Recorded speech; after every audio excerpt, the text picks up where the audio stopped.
बिल्कुल। और जैसा कि आपने अभी बताया कि जो वातावरण में नमी है वो एक ऐसा कह सकते हैं बैक्टीरिया वगैरह के लिए फेवरेबल कंडीशन है।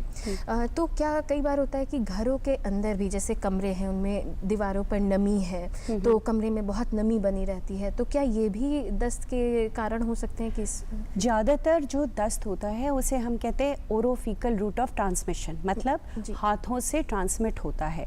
वो आप जो वाटर इनटेक या फूड इनटेक है, अगर वो कंटामिनेटेड या प्रदूषित है तो उससे होता है। प्रॉब्लम क्या है कि मॉनसून सीज़न में जो बैक्टीरिया, वायरस और फंगस, इसकी ग्रोथ ज़्यादा होती है। वो इन दौरान ज़्यादा मात्रा में पाए जाएंगे, आपके वाटर को कंटामिनेट करेंगे, फूड को कंटामिनेट करेंगे। पर ज़्यादातर इन्फेक्शन जो बच्चों को होता है जिससे डायरिया होती है वो ओरोफिकल रूट, मतलब हाथों से ट्रांसमिट होता है।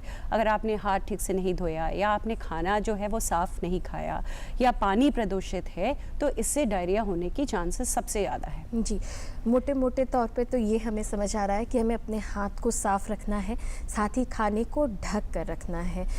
इसके अलावा बारिश के मौसम में और कौन सी विशेष सावधानियां रखनी चाहिए जिससे कि दस्त की दिक्कतें खासतौर से बच्चों को ना हो?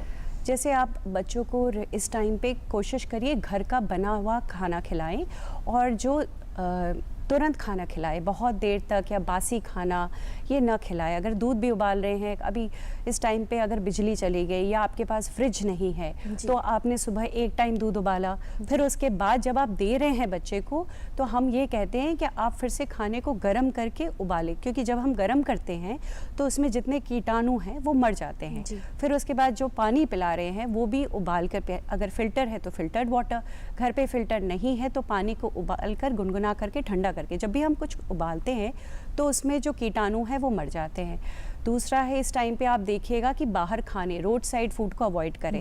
मक्खियों कि इस टाइम पे बहुत ज़्यादा मक्खी होंगे, वो रोड साइड फूड पे बैठेंगे, बच्चा वो खाता है तो उसके बाद उस पर इन्फेक्टेड या कंटेमिनेटेड बैक्टीरिया उसके हाथ से फिर उसको इन्फेक्ट करेगा। और हाथों की सफाई तो सबसे ज़रूरी है।